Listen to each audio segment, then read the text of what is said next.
Shalom semuanya, pada kesempatan kali ini kami dari kelompok 12 akan mempresentasikan hasil penelitian kami yang berjudul Hubungan Mekanisme Coping yang Tidak Efektif Terhadap Stresor yang Dihadapi Mahasiswa FON UPH ETP 2018. Yang pertama, kami akan membahas mengenai latar belakang dari penelitian kami. Stres merupakan pengalaman individu yang disembunyikan melalui suatu rangsangan. Menurut Newman and Fauchett, stresor adalah suatu dorongan yang mengganggu yang ada di dalam berbagai sistem. Stres merupakan istilah umum yang menghubungkan antara kebutuhan lingkungan dan persepsi individu terhadap kebutuhan tersebut, sebagai tantangan, ancaman, maupun perusakan. Coping sendiri merupakan suatu usaha yang dilakukan oleh individu untuk mengatasi stres psikologis. Menurut Susanti dan Reni, pada tahun 2019 ditemukan bahwa 30,5% mahasiswa mengalami depresi, 20% mahasiswa berpikir serius untuk bunuh diri, dan 6% mahasiswa telah mencoba untuk bunuh diri, seperti loncat dari ketinggian, gantung diri, maupun cutting. Sebagai mahasiswa aktif, kita mempunyai banyak kegiatan yang berada di dalam lingkup kuliah maupun di luar lingkup kuliah. Ini tidak terlepas dari yang namanya stres, baik itu terhadap pelajaran maupun terhadap masalah pribadi. Oleh karena itu, kelompok kami ingin meneliti mengenai bagaimana hubungan mekanisme coping yang tidak efektif dengan stresor yang dihadapi oleh mahasiswa FON UPH ETP 2018. Adapun rumusan masalah dari penelitian ini ialah yang pertama, apa saja contoh mekanisme coping yang dipilih mahasiswa FON UPH ETP 2018 dalam menghadapi stres? Yang kedua, apa saja hal-hal yang mempengaruhi ketidakefektifan mekanisme coping stres yang dihadapi oleh mahasiswa FON UPH ETP 2018? Yang ketiga, mengapa hal-hal tersebut dapat mempengaruhi ketidakefektifan mekanisme coping stres yang dihadapi oleh mahasiswa FON UPH ETP 2018? Selanjutnya, tujuan dari penulisan ini ialah ingin menyelidiki apa saja jenis-jenis mekanisme coping yang dipilih mahasiswa FON UPH ETP 2018 dalam menghadapi stres. Yang kedua, untuk menyelidiki apa saja hal-hal yang mempengaruhi ketidakefektifan mekanisme coping stres yang dihadapi mahasiswa FON UPH 2018. Yang ketiga, ingin menyelidiki alasan-alasan mengapa hal tersebut dapat mempengaruhi ketidakefektifan mekanisme coping stres yang dihadapi oleh mahasiswa FON 2018.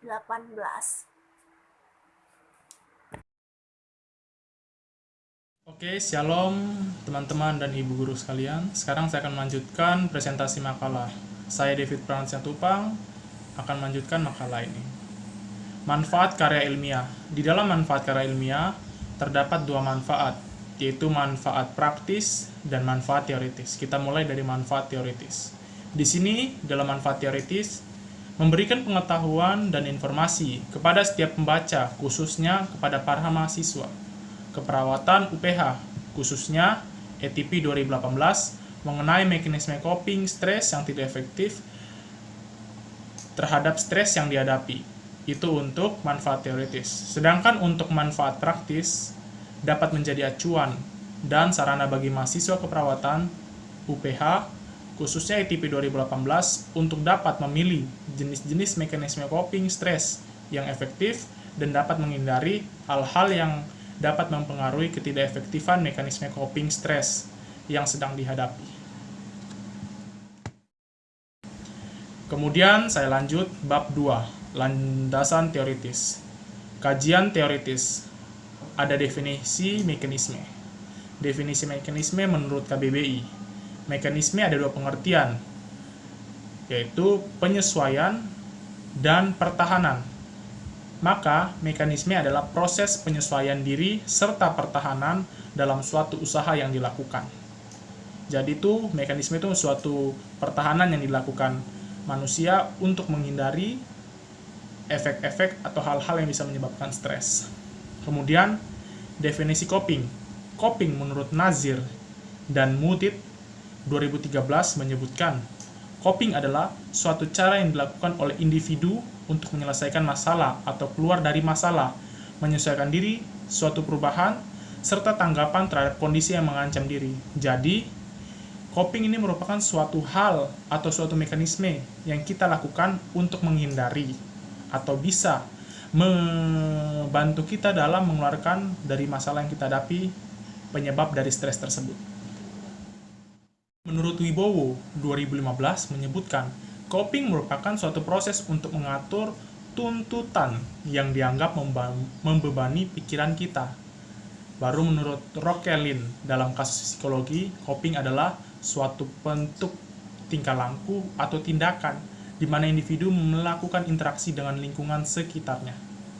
Maka dapat disimpulkan, coping adalah suatu cara yang dapat dilakukan seseorang untuk mengatasi masalah yang dihadapinya atau untuk mengurangi ketegangan yang dihadapinya. Jadi ini untuk membantu dia dalam memecahkan atau mengurangi masalahnya. Oke, sekarang kita masuk dalam mekanisme coping. Mekanisme coping. Pengertian mekanisme coping. Ada 3 pengertian di sini. Menurut Stuart dan Sudan 2012 menyebutkan mekanisme coping adalah cara yang dilakukan individu untuk mengatasi suatu masalah serta perubahan yang terjadi maupun situasi yang dapat mengancam dirinya baik secara kognitif maupun perilaku. Menurut Hasan dan Rufaidah 2013 menyebutkan, mekanisme coping adalah proses maupun cara untuk menata dan mengelola tekanan psikis baik eksternal maupun internal yang dihadapinya. Kemudian, menurut Yusuf Fitreasari dan Nihayati 2015 menyebutkan, mekanisme coping adalah mekanisme coping juga dapat diartikan sebagai usaha langsung yang dilakukan dalam manajemen stres. Jadi ini bisa dilakukan sebagai manajemen stres kita untuk mengurangi stres yang kita alami. Kemudian dapat disimpulkan bahwa mekanisme coping adalah sebuah cara atau usaha yang dilakukan individu untuk mengatasi atau mengatur segala tekanan yang dihadapinya, baik itu berasal dari luar maupun dari dalam. Jadi ini suatu teknik kita untuk menghindari stres, untuk menghadapi stres, bisa saja berasal dari luar ataupun dari dalam. Oke, sekian bagian dari saya, terima kasih. Dilanjutkan sama teman saya. Yang selanjutnya itu tipe mekanisme coping. Ada 3 tipe mekanisme coping, yaitu yang pertama, fokus terhadap masalah, yaitu seseorang yang berusaha langsung mengatasi ancaman terhadap diri sendiri. Hal-hal yang berpusat pada mekanisme coping ini yaitu konfrontasi coping. Konfrontasi coping yaitu menggambarkan usaha-usaha untuk mengubah keadaan atau masalah secara agresif. Isolasi yaitu individu berusaha untuk menarik diri baik fisik maupun psikologis dari lingkungan. Kompromi yaitu menggambarkan usaha untuk mengubah keadaan dengan hati-hati. Tipe yang kedua yaitu fokus terhadap kognitif, yaitu seseorang dapat mengontrol masalahnya sendiri. Tipe yang ketiga yaitu fokus terhadap emosi, seperti denial, rasional, takut, dan lain-lain. Yang selanjutnya, fungsi mekanisme coping. Fungsi mekanisme coping yaitu untuk mempertahankan atau memulihkan keseimbangan antara tuntutan dengan sumber yang tersedia. Klasifikasi mekanisme coping ada 2, yaitu yang pertama, mekanisme coping adaptif, yaitu coping yang mendukung fungsi integrasi, meningkatkan pertumbuhan belajar, dan mencapai tujuan. Yang kedua, mekanisme coping maladaptif, yaitu kebalikan dari mekanisme coping adaptif, yaitu yang menghambat fungsi integrasi, memecah pertumbuhan, menurunkan otonomi, dan cenderung menguasai lingkungan.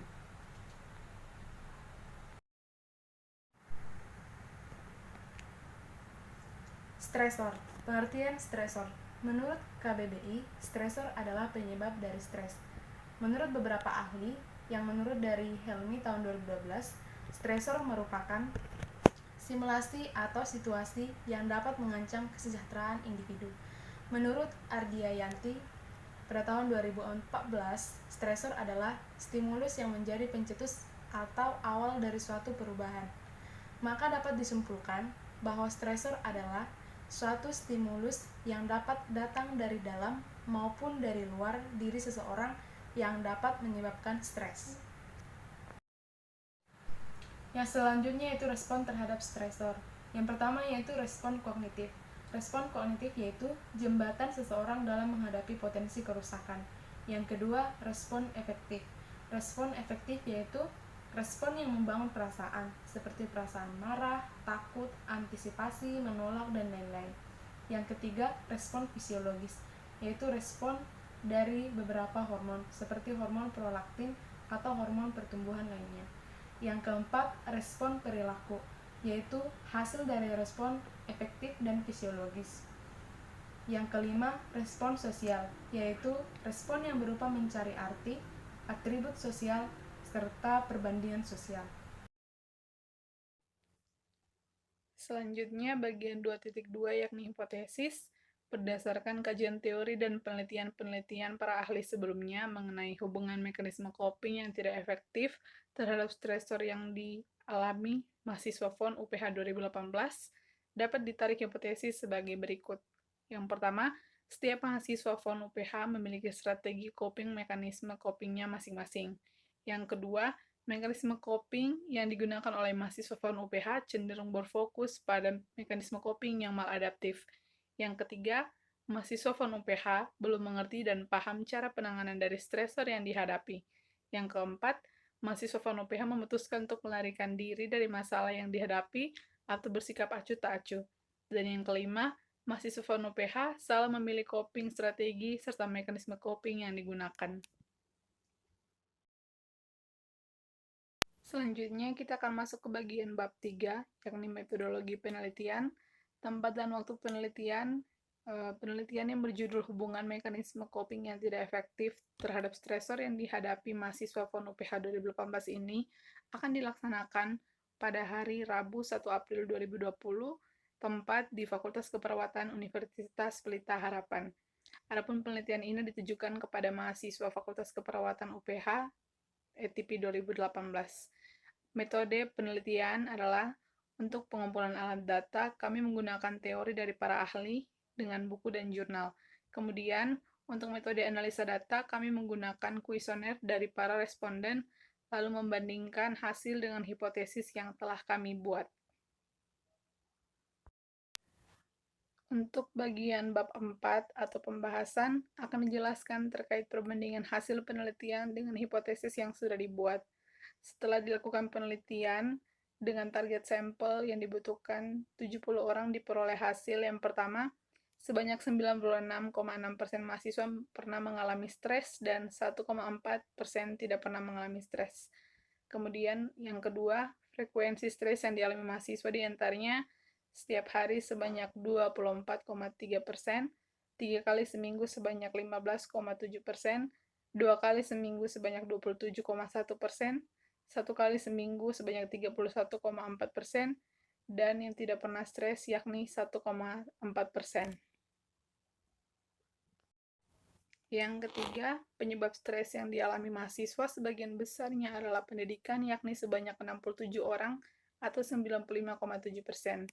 Yang keempat, hal-hal yang terjadi dalam fase stres antara lain sebanyak 75,3% sensitif, sebanyak 67,1% sulit berkonsentrasi, 45,7% tetap bisa beraktivitas, sebanyak 44,3% aktivitas terganggu, dan sebanyak 15,7% baik-baik saja. Selanjutnya yang terakhir yaitu yang kelima yaitu perilaku saat stres. Saat mahasiswa sedang stres, mereka kebanyakan lebih memilih tidur atau bercerita kepada orang lain. Yang selanjutnya yaitu apakah coping ini dapat mengurangi stres? Itu kebanyakan juga mengatakan bahwa mereka itu stresnya berkurang. Namun ada juga yang kadang-kadang berkurang, yaitu sebanyak 32,9%, sementara yang sama sekali tidak berkurang itu ada 1 orang. Saat yang tidak berkurang ini ditanya apa yang dilakukan saat stresnya tidak berkurang sama sekali, dia mengatakan bahwa berkomunikasi dengan orang tua atau menonton YouTube. Jadi dari sini kami melihat bahwa saat responden tidak copingnya tidak berfungsi, dia mencari opsi kedua. Terakhir kami tanyakan yaitu apakah yang mempengaruhi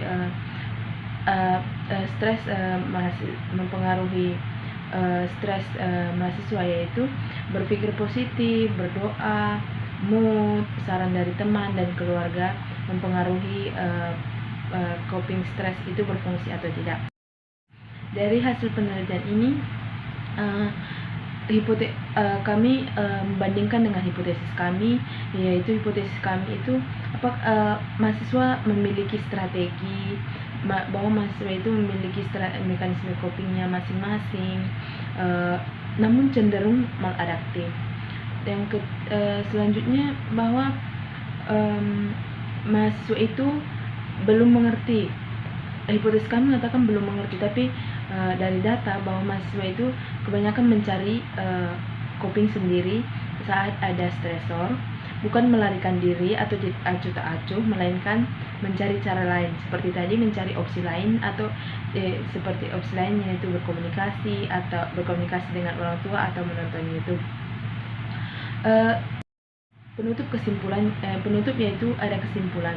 Dari penelitian yang kami lakukan bahwa mekanisme coping yang dihadapi oleh mahasiswa itu cenderung maladaptif, di mana menghambat fungsi integrasi, memecah pertumbuhan dan cenderung membuat aktivitas mahasiswa terhambat, sehingga mahasiswa itu sulit berkonsentrasi dan sensitif.